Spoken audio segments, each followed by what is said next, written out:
Bonjour et bienvenue sur le plateau de Mobility TV pour une émission consacrée aujourd'hui aux licornes. Et on va se poser la question pourquoi il n'y en a pas tant que ça dans la mobilité. Et puis plus largement, on va parler de l'accompagnement des jeunes entreprises, des startups de la mobilité, de l'automobile et de toutes les formes de mobilité. Donc le point de départ, c'est de se dire qu'il y a beaucoup de licornes en ce moment en France, assez peu dans la mobilité. Une historique, Blablacar évidemment. Pour parler de ce sujet, trois invités en studio que je vous présente immédiatement. Marie Bognol, bonjour. Bonjour. Vieille idée, merci à vous d'être là. À vos côtés, Élodie Morin-Rager de Business France, chef de service transport et infrastructure. Bonjour. Donc on va parler internationalisation avec vous, Élodie. Et puis Thibaut Castagne, bonjour, merci à vous d'être là, fondateur de Vianova. On va vous donner la parole dans quelques instants. Peut-être commencer avec vous, Marie Bognol, sur ce petit clin d'œil de se dire, mais pourquoi il n'y a pas plus de licornes que ça dans la mobilité? Qu'est-ce qui coince ou qu'est-ce qui fait que peut-être ça va très vite se décoincer? Écoutez, c'est un sujet qu'on regarde beaucoup avec Vieille Idée, puisque donc nous, pour vous expliquer un petit peu ce qu'on fait, on a plusieurs casquettes. On a été créé par Mobivia il y a 11 ans maintenant. Et l'un de nos métiers, c'est d'être le fonds d'investissement de Mobivia. Et à côté de ça, on a des activités pour accompagner différents écosystèmes, que ce soit les startups ou les grands groupes. Et en début d'année, on a sorti la première édition d'un rapport qui s'appelle European State of Mobility Startup, en partenariat avec Dealroom, parce que justement, on voulait voir un petit peu ce qui se passait sur ces niveaux d'investissement en Europe, en France, quelles étaient un peu les tendances. Alors en effet, on a une seule startup licorne de la mobilité en France, Blablacar, comme tu le mentionnais. Ce qui est intéressant de regarder, c'est au niveau européen. Si on regarde sur le secteur de la mobilité, on n'a pas à se plaindre parce qu'il y a quand même 34 licornes. Alors, il y en a peut-être eu en plus de ça entre-temps, mais en tout cas, 34 licornes de la mobilité. Et en fait, on voit qu'il y a quand même un lien entre les industries qui drivent les pays et les licornes qui y sont associées. Donc c'est sûr qu'il y a beaucoup de licornes, peut-être plus de licornes liées à l'automotive en Allemagne, quand on peut voir que ça va être plutôt les fintech en Angleterre. Et nous, en France, ce qui drive un peu notre industrie, c'est le retail, c'est le service. Et forcément, ça se ressent. Donc et on le voit. C'est là qu'on va en retrouver dans un premier temps. Très bien. Peut-être pour compléter aussi avec vous, Élodie Morin-Rager, comment vous le voyez, vous, cette absence de licorne, même si ça ne veut pas dire qu'il ne se passe rien. Au contraire, c'est pour ça qu'on va prendre du temps pour en parler. Mais voilà, est-ce qu'on peut l'expliquer? Très concrètement, on sent quand même qu'il y a énormément d'innovation en France. Beaucoup d'entreprises en fait qui travaillent au quotidien. Et pour faire un lien avec l'internationalisation, on a aussi beaucoup d'entreprises qui sont conçues, ces jeunes pousses, ces startups, elles sont conçues pour partir à l'international tout de suite. Et c'est vrai qu'en gros, on ne les voit peut-être pas forcément éclore très rapidement en France, donc on se dit ce ne sont pas des licornes, on ne les voit pas, mais elles sont vraiment designées pour exploser à l'international très rapidement. Et donc elles ont beaucoup de succès, mais souvent en dehors des frontières de la France. Même si elles contribuent très logiquement à se développer et à développer leur activité en France. Mais parfois, ça n'est pas leur marché prioritaire. Donc, on a l'impression qu'elles ne sont pas là. Or, elles explosent, mais pas nécessairement directement sur le territoire français. Parce qu'elles sont conçues pour tout de suite éclore très rapidement, très fort, aller chercher des fonds même à l'étranger très vite. Est-ce qu'en grandissant, du coup, on reste forcément 100% français si on est français, ou est-ce que du coup ça évolue, le capital peut évoluer, l'entreprise peut devenir un peu plus américaine, un peu plus... C'est ça que vous voyez aussi? On voit de tout. On voit quand même beaucoup d'entreprises qui restent... le cœur reste français, mais elles s'implantent à l'étranger dans beaucoup de pays. Des implantations, c'est pas forcément une transformation. Absolument. Après, on voit aussi que la réussite à l'international, c'est aussi de faire comme on doit faire dans son pays d'adoption. Donc, pour réussir, même si on est français à l'origine, il faut qu'on devienne américain si on est aux États-Unis, il faut qu'on devienne allemand si on est en Allemagne, il faut qu'on devienne coréen si on va être en Corée. Donc, c'est vrai qu'il n'y a pas une forme d'internationalisation en fonction de là où on se développe. Il faut qu'on s'immerge et qu'on s'intègre totalement dans le pays dans lequel on veut continuer ou faire du business. Justement, cas d'école, cas d'usage. Avec vous, Thibaut Castagne, alors, tout le mal que je vous souhaite, c'est de devenir une licorne bientôt et de revenir pour en parler. Mais il y a quelques étapes avant ça et plein de choses positives avant ça. Concrètement, pour vous, là, comment ça se met en place? Quels sont les types d'accompagnement qui vous permettent de développer? Et je vais quand même juste commencer par vous demander de décrire Vianova. Ce que vous faites concrètement, ce sera plus simple pour comprendre qui vous êtes. Allez-y. Alors, Vianova, en quelques mots, donc on a une plateforme en fait, de données tierces de confiance donc, qui facilite les échanges de données entre les opérateurs de transport ou de mobilité et les villes. Donc, en fait, on va faciliter la communication, notamment pour les trottinettes, vélos, voitures en libre partage qui viennent en fait justement aujourd'hui nourrir la nouvelle mobilité dans les villes et permettre aux autorités publiques de pouvoir réguler, planifier en fait cette intégration des nouvelles mobilités. Collectivité, petite ville, grande ville, ça peut s'adapter en Aujourd'hui, fonction. c'est surtout sur les grandes villes, voilà. mais on va de plus en plus vers les plus petites villes, on va dire. Et donc on offre des outils de gestion en fait sous forme logicielle SaaS aux autorités et donc aux opérateurs aussi, pour pouvoir en fait améliorer à la fois leur conformité aux réglementations de la ville et pouvoir aussi justement les aider dans l'efficacité opérationnelle sur la distribution de leur flotte, augmenter justement l'utilisation de leur flotte en général. Oui, c'est ça. Et donc Vianova, combien d'années d'existence et ce développement justement, comment vous le vivez là en ce moment, vous en êtes où? Alors on a 3 ans d'existence, donc on est né en avril 2019. Donc nous on a été, je dirais, international depuis le début. D'accord. C'est-à-dire que donc la France, pour nous, c'est moins de 10% de notre chiffre d'affaires. Okay. Aujourd'hui, on est très présent donc, en Europe. On a 60 villes clientes en Europe, notamment donc, très présent sur les pays nordiques, le Royaume-Uni et les Pays-Bas, Benelux. On a 70% de l'effectif de Vianova qui est étranger. Donc, moi, c'était une volonté depuis le début. Donc, la langue, c'est la langue anglaise. On a des gens qui sont basés en France, des gens qui sont basés en Afrique du Sud, qui sont basés au Royaume-Uni, en Espagne, en Allemagne. Donc on essaie de trouver des talents en fait et d'avoir ce mix culturel en fait intellectuel pour en fait pouvoir justement apporter ça donc à la vision de Vianova. Voilà, donc c'était vraiment notre roadmap a été international depuis le début et on est vraiment à l'opportunité européenne et comme je le disais tout à l'heure quand on a discuté, on vise aussi justement à s'expatrier aux États-Unis à partir d'avril. Et justement, Vianova fait partie de Lauréat, on peut le dire comme ça. Marie Bognol, vous pouvez dire un mot évidemment de alors, je sais pas si c'est un programme européen, ce dispositif, comment on peut le présenter avec Via ID? Oui, donc il y a un peu plus de 4 ans maintenant, Via ID, avec l'aide de Karima Delli, la présidente de la commission transport au Parlement européen et le BCG, ont cofondé le European Startup Prize for Mobility.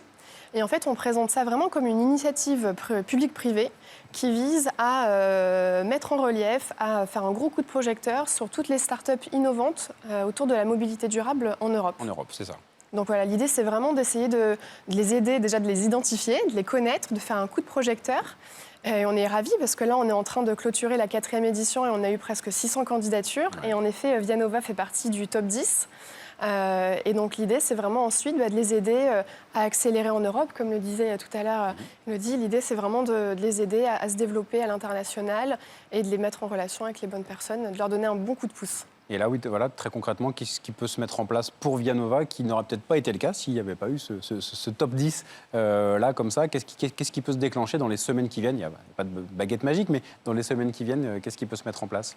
Déjà, ça va être un gros coup de pouce côté connexion. En fait, derrière ce prix, il y a énormément d'institutions publiques européennes, énormément de partenaires divers et variés. Et que ce soit lors de la cérémonie de remise des prix qui aura lieu au Change Now Summit le 19 mai prochain, déjà il va y avoir beaucoup de mises en relation. Ouais. Et dans un second temps, on va organiser un Demo Day où on va présenter et faire pitcher ces 10 startups à un parterre d'investisseurs européens, publics et privés. Donc justement, on disait, toutes ces entreprises ont besoin de fonds pour pouvoir accélérer, aller plus vite. Et là, l'idée, c'est de leur apporter sur un plateau plus de 100 investisseurs qui pourraient être intéressés. Et puis après, l'idée, c'est qu'il y ait 4 grands gagnants qui puissent, eux, bénéficier d'un coaching du BCG, ce qui n'est pas donné à toutes les startups. Donc, c'est vraiment une super opportunité pour elles. Très bien. Donc, voilà, typiquement, pour vous, vous y voyez déjà des opportunités. Vous commencez à réfléchir à des choses nouvelles en se disant, peut-être que là, ces portes ne se seraient pas ouvertes aussi facilement. Ça va accompagner ce que vous aviez déjà lancé? Ça va l'accélérer, vous espérez? Alors je pense déjà sur la levée de fonds. Donc on va commencer la levée de fonds en série A à partir de début avril, donc sur les 3-4 prochains mois. Donc je pense que ça sera une bonne opportunité de rencontrer des investisseurs internationaux. Deuxièmement, c'est vrai que nous, on a aussi une optique de diversification du type de clients qu'on a. Donc constructeurs automobiles, oui, c'est ça, veut dire forcément, il n'y a pas que derrière, les donc c'est ouvrir un petit peu notre réseau, trouver des autres product market fit justement avec d'autres types de clients, d'autres types de verticaux. Donc c'est je pense que c'est et puis derrière gagner en visibilité Tout simplement. Voilà. gagner Par en exemple, visibilité. être là ici, par exemple, aujourd'hui, c'est un début. Et puis après, rencontrer les bonnes personnes. Élodie Morin-Rager, vous l'observez aussi côté Business France. Du coup, qu'est-ce qui est décisif pour justement passer de la bonne idée à la très très très bonne idée qui fonctionne? Alors, il faut avoir un... Il n'y a pas une recette qui va marcher à tous les coups, mais en tout cas, qu'est-ce que vous observez Non, au-delà du fait d'avoir bien structuré les choses, en matière d'international, il faut être bien préparé. Ne jamais s'imaginer, même sur des pays très proches, que ça va être simple. C'est un copier-coller facile, ouais. Ouais, et c'est pas linguistique, c'est culturel. Quand on parle anglais, c'est simple, on peut faire de l'export. En revanche, on a toujours beaucoup d'entreprises qui viennent nous voir en nous disant j'arrive toujours pas à faire du business en Belgique, je comprends pas. Et c'est nos voisins. Ça paraissait simple, ils sont évident. Comme nous, pour partie, ils parlent français. Pourquoi ça marche pas? Simplement parce que culturellement, nos homologues belges, ils ont plus une culture, on va dire saxonne de faire du business, et c'est pas des latins comme nous. Donc il faut absolument se préparer. Ce qui fera la différence, c'est qu'on a bien étudié là où on mettait les pieds, et on va surtout sur le bon marché, là où on sait que les opportunités seront au rendez-vous. Il ne s'agit pas de se dire je vais aller n'importe où à l'international. Je suis sûre que sur un malentendu, à force d'essayer, ça marchera. Ouais. Non, il faut bien avoir ciblé là où on doit aller en fonction des opportunités, avec qui on veut travailler, s'il y a des investisseurs, est-ce qu'il y a les grands comptes avec lesquels je veux faire des choses. Tout ça, ça se prépare. C'est comme tout, la préparation d'un projet international, c'est 90% du travail qui est fait. Vraiment. Marie Bognol, ce que vous observez aussi, est-ce qu'il y a des domaines de la mobilité où on sent que c'est un peu plus porteur en Europe? Alors justement, peut-être pas encore en France, mais bientôt. Mais en Europe, est-ce qu'il y a des domaines où est-ce que c'est vraiment des cas par cas, le bon moment, le bon timing? Dans ce pays-là, ça a explosé et donc ça a permis d'eux. Qu'est-ce que vous observez? C'est vrai que ce soit à travers le prix européen ou le rapport Dealroom dont je parlais tout à l'heure, il y a vraiment des grandes tendances qui sont ressorties. Et clairement, c'est l'année du boom des sujets autour de la transition énergétique. Ouais. On est en plein dans le sujet en ce moment avec le litre d'essence qui atteint des sommets. Et nous, l'appel à projet, on l'avait lancé en octobre dernier. Donc, on se base sur ces stats-là. Et clairement, tous les sujets liés à la transition énergétique, liés bien entendu aux véhicules électriques, bornes de recharge, même nouvelles batteries, hydrogène et autres, sont en train d'exploser. Et puis toujours, tout ce qui est mobilité partagée, data en effet, et micromobilité sont très présents. Et il y a une thématique qui est en train de monter pas mal en puissance également, c'est tout ce qui est livraison du dernier kilomètre. Si vous habitez dans une grande ville, vous ne pouvez plus rater les différents livreurs, que ce soit de dark store, dark kitchen ou autre. Et donc ça aussi, mine de rien, ça explose pas mal en ce moment. Ouais, justement, cet aspect livraison du dernier kilomètre, c'est en plein le décryptage, l'aide que peut apporter Vianova. Donc alors peut-être, vous l'avez dit, pour les collectivités, les villes, mais aussi les acteurs. Aussi. Ouais. Typiquement, c'est ça aussi de ce que vous évoquiez en termes de diversification. Exactement. Vous parlez des constructeurs, mais peut-être aussi de ceux qui vont, pourquoi pas, je sais pas, Amazon, pourquoi pas Uber Eats, pourquoi pas, voilà. Alors c'est vrai que ça tombe bien. On a un projet en ce moment avec l'Île-de-France et puis la mairie de Paris sur l'analyse justement ce qu'on appelle de l'impact utilisation de l'espace urbain par la livraison du dernier kilomètre. Ouais, notamment flux, tout ce qui est stationnement en double fil. Ouais. Nos bureaux sont rue La Boétie. Rue La Boétie, il y a 3 voies. Il n'y en a plus qu'une qui est praticable maintenant, si elle est praticable. Ouais, c'est ça. Donc voilà. Donc c'est VTC et bien sûr livraison. Cas d'usage en bas du bureau. Donc on est en plein dedans, nous. Ouais. La problématique, c'est la collecte de la donnée. Ouais. Voilà, quand on fait appel à des Amazon, des FedEx, des DHL, c'est pourquoi je partagerai mes données. Ouais. Et bien sûr, comme vous l'avez dit, sur côté opérateur, sur ces 15 minutes de livraison, aujourd'hui, c'est 15 minutes de promesses, mais qui sont rarement établies, on va dire.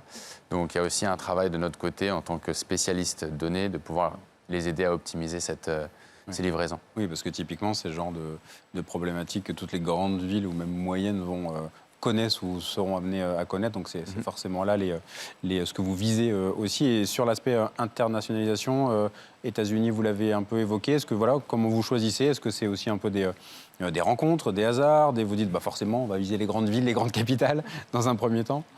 Alors c'est vrai que nous on est plutôt sur les pays, je dirais, de l'OECD, au sens où des pays quand même qui ont aujourd'hui notre go-to-market, il était essentiellement sur la mobilité partagée. Oui. Donc la collecte de données, mobilité partagée. Et c'est vrai que le boom, il était essentiellement en Europe, aux États-Unis et Australie, Nouvelle-Zélande. Donc on est surtout sur ces marchés-là. Voilà, donc c'est un peu comme ça aujourd'hui qu'on va s'étendre sur ce qu'on sait faire. Après, sur les nouvelles solutions, les nouveaux marchés, on va essayer de les établir ce que nous on appelle un product market fit, donc c'est-à-dire en fait S'adapter pour être la proposition de valeur qui est acceptée, on peut commencer à vendre dans nos pays d'origine européens qu'on connaît bien avant de pouvoir s'étendre à l'international. Ouais. Élodie Morin-Rager, cet aspect alors, notamment de data, est-ce que justement là on se dit qu'il y a forcément des choses qui vont se développer, mais est-ce que c'est compliqué de devenir une licorne parce qu'il y a beaucoup de propositions, qu'il y a d'énormes acteurs déjà présents qui aussi se lancent dans ce voilà, typiquement Amazon sur la data, bon voilà, a priori ça va à peu près faire, mais est-ce que du coup ils peuvent faire, est-ce que ça passe par des partenariats, est-ce que c'est compliqué d'éclore et de devenir incontournable, comment on arrive à trouver le juste milieu? Souvent, ce qui va pouvoir drastiquement aider, c'est d'avoir trouvé le bon client, le bon partenaire, la bonne, voilà, le bon fit avec ceux qui vont aider l'entreprise à vraiment éclore. Et donc, voilà, on peut prendre du temps pour trouver le bon partenaire, mais si on trouve celui ou celle qui va ouvrir les bonnes portes dans le pays dans lequel on veut vraiment se développer, c'est ça qui va être la clé du succès localement. Et donc, ça peut prendre un petit peu de temps. C'est pareil en matière de choix de pays. Où dois-je aller? On va regarder, ce dont tu parlais, c'est la maturité. Typiquement, c'est pour ça que l'Amérique du Nord, la Nouvelle-Zélande, l'Australie, l'Europe, ce sont des marchés matures qu'on peut adresser avec ce type de solution, parce qu'il y a aussi l'infrastructure pour. Et c'est pour ça que c'est aussi des grosses thématiques en matière d'électrification, de véhicules électriques, décarbonation. Parce que ce sont des solutions qui parlent à des marchés, qui s'adressent à des marchés matures sur lesquels on peut développer ça. Là où on va développer des choses différentes dans des marchés qui sont moins matures en matière de mobilité, ça ne veut pas dire qu'il n'y a rien à y faire, mais il faut développer et trouver des produits qui sont différents. On ne va pas parler d'installer des bornes dans un pays où il y a déjà un problème avec l'électrification générale. Bien sûr. Mais c'est ça. La clé, généralement, c'est d'avoir trouvé le bon fonds d'investissement, le bon relais qui va ouvrir son carnet d'adresses et qui va faire que typiquement, c'est ça qui va permettre ou le bon business développeur qui a le bon carnet d'adresses et qui fait que ça va mieux fonctionner dans un pays ou dans un autre. Il faut toujours un peu de temps pour que ça fonctionne, dans tous les cas. Forcément, oui. Et ce qu'on peut rappeler aussi, Marie Bognol, c'est qu'il peut y avoir de très belles réussites sans être une licorne non plus. C'est-à-dire que c'est un peu le clin d'œil de se dire, voilà, licorne, on en parle, on n'arrête pas. Il y a des très belles réussites dans la mobilité aussi, qu'on peut accompagner sans forcément arriver à cette étape-là qui parfois un peu écrase un peu tout sur le côté un peu médiatique, mais il se passe plein de choses. Il se passe beaucoup de choses en effet. Et Élodie, tu as appuyé sur un point hyper important. C'est vrai que ce qui est très important pour les startups aujourd'hui, c'est d'être connecté au bon écosystème. Nous, c'est ce qu'on essaie de faire avec le Move Lab. De ne pas avoir la bonne idée tout seul dans son coin. Voilà. Exactement. Et c'est vrai que VIA-ID a cofondé avec Mobiliance, donc ex-CNPA, le Move Lab, qui est le programme d'accélération de référence sur les thématiques de la mobilité. Puisqu'en fait, aujourd'hui, les startups ont accès à une offre pléthorique d'accompagnement. Ce n'est pas toujours évident de se retrouver. Et c'est vrai que nous, on a fait ce choix d'être uniquement dédié à la mobilité à travers ce programme-là. Et en fait, les startups qui vont passer 6 mois à Station F vont certes bénéficier d'un accompagnement sur les grandes thématiques, mais aussi vont pouvoir se connecter au réseau de VIA-ID, de Mobiliance, des grands partenaires qui sont la BMW, Bridgestone et autres. Donc il y a vraiment cette notion de connecteur qui est très importante. Oui, c'est ça, effectivement. J'imagine que c'est la logique aussi. Via Nova, on imagine tout de suite l'écosystème, la place que l'on va trouver. C'est un petit peu ce qu'on a évoqué, collectivité. Mais à quel moment vous dites, il faut vite penser diversification et comment je m'imbrique dans cet écosystème? Alors, déjà, c'est aussi lié au levée de fonds. Hein. Oui, que, ça aide. Déjà, ça peut aider. Les investisseurs, ils n'aiment pas trop tout ce qui est public, donc c'est-à-dire tout ce qui est argent public, au sens où ce sont généralement des cycles de vente qui sont assez longs, ainsi de suite. Donc, on nous demande assez rapidement de faire de la diversification. Et alors, bien sûr, nous, en fait, on a une plateforme finalement qui est assez agnostique, donc on peut créer en fait des applications, en fait, use case sur notre connaissance données mobilité assez rapidement à partir du moment en fait où il y a une réflexion sur quel use case, quelle priorisation justement sur quel marché, sur quelle verticale client business, et le faire petit à petit justement pour arriver. Donc notre objectif c'est 10 millions de revenus à 2025. Donc voilà, donc c'est-à-dire une valorisation autour de 200 millions, c'est l'objectif. Et de se dire comment on arrive à prioriser en fait les différents use cases pour arriver à ces 10 millions. Voilà, 1/5 de licorne et on est déjà quand même pas mal et Voilà. on peut faire des choses, clairement. Bon, très bien. Bon, on va suivre de près ce que vous faites, Thibaut Castagne. Et puis, via ID Business France, évidemment, il y aura plein d'autres occasions de vous recevoir pour parler de ce monde foisonnant, notamment dans le secteur de la mobilité, bien évidemment. Merci à tous les trois et à très bientôt sur le plateau de Mobility TV.